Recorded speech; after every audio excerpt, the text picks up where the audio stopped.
My name is Estrada and this is Millenials, the generation of a unified tomorrow.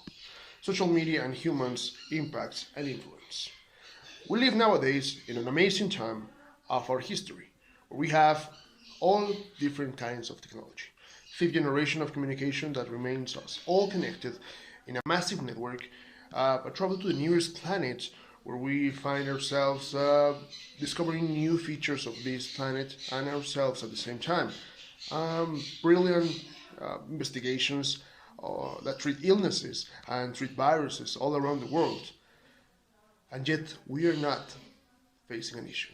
Arranging all of these emotions when we receive these new performances and implementation changes our perspective. And we become more than simple actors when we realize and analyze our life resolution processes at an early age. Here's where advertising reaches its summit with these interactions with young generations. The perception of what we used to be changes our world's perspective, of course. Emotions, needs, and even words. These scenarios when we interact with this technology are the newest generations, of course. Let's say millennials. They include a tendency to every day change the world and change the society's traditions. Therefore, millennials will become a part of this fictional environment, and where we do not diversify enough, and we do not reach our full knowledge, and yet we remain connected with each other with these devices. According to BBC World, here is where the gap begins. Well, at least of communication, because we have a group of people that is widely recognizable for an incorporation of new social media tendencies and platforms. Their influences in an everyday basics changes the society, but in a passive way, not in a proactive way yet. According to addictioncenter.com, it is proven that we spend more time in our cell phone, tablet, or gadget than we spend sleeping or facing a problem. It is well known that our different body functions serve as the main leaders of a team. Well, the brain determines what to do and what to create, what decisions to be taken at this moment, or, of course, what has to be produced for the body or for the brain itself. And here we have to underline something. We actually are facing a problem because the body and the body functions and the brain is processing dopamine. And dopamine is a neurotransmitter that plays several different roles in our body and brain.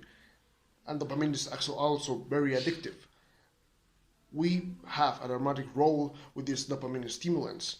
And in high doses, of course, it is extremely addictive as cocaine, methamphetamine, or opioids. Essentially, the problem per se is not the exposure of young men and women to social media platforms, but the fact that most of them are unconsciously taking a part of this addiction. Here's where the world of technology must be used occasionally, and not as a bad habit, of course. This is proven as well by cybersecurity.eu. Without opening their minds to new interactions, we're closing and therefore choosing to close our doors, close our audiences. We are closing our chance to succeed in a real world because we do not live in a device, we do not live in YouTube, we do not live in Facebook. We live in an outside world where our actions make consequences. Well, we know that the dangers behind social media are many over our audiences. Well, located a part of society that remains depressed over the years and do not find a way from a common device or social interaction. Now we discover them as we discover ourselves, of course. This is a long process, but a process that has to be taken. Best case scenario, we have a full generation within our society that continuously has depression. Well, that is best case scenario, remember? And worst case scenario is that we have an increasement on suicide rates. Like we mentioned before, dopamine is a key element of why we have to take pleasant things carefully. When we reach a message like a notification or an interaction, one of the biggest problems with this addiction is that we immediately take that notification and go for it.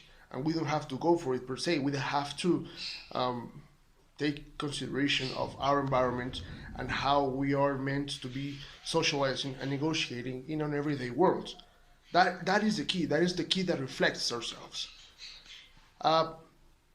And we know that these problems create low self-esteem, create low emotions within ourselves and within our society, and we can even face problems with each other, even if we are having an everyday interaction with them.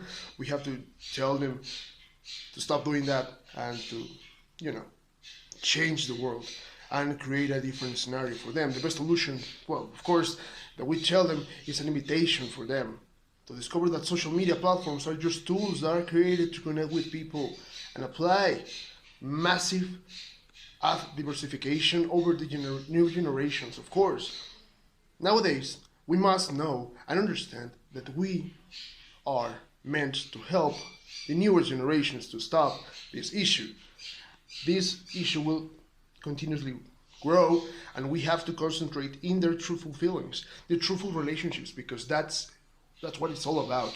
It's about them. It's about taking care of them. It's about discovering new tendencies and strategies to deal with that scenario. Because other than that, we're going to lose them, and we don't want to lose them. I'm here to tell them that they're right. It's the society that takes them wrong. We are about to make this change, and we are about to spread the message. And I'm here to tell them that this is not the way we should do things.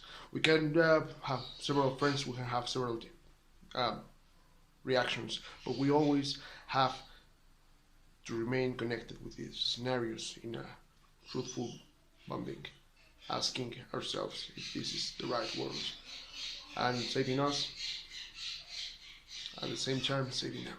Thank you.